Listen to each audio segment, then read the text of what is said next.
Front brake பொறுத்தவரையில் டிஸ்க்கும் rear brake drum பிரேக்கும் கொடுத்துருக்காங்க. ரியர் வீலோட சஸ்பென்ஷன் பொறுத்தவரையில் டாஸ் அண்ட் பீம் சஸ்பென்ஷன் சிஸ்டம் ரியரில் கொடுத்துருக்கிறத நம்ம இங்கே பார்க்க முடியும்.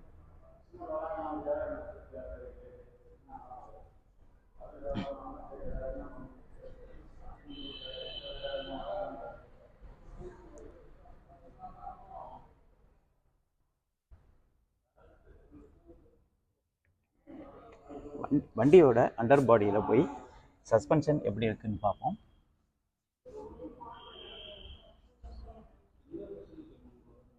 அண்டர் பாடியிலையும் ஒரு ப்ராப்பரான ஃபினிஷிங் கொடுத்துருக்காங்க.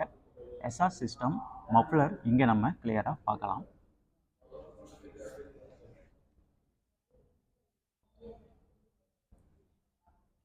இங்கே ஒரு காயில் ஸ்ப்ரிங்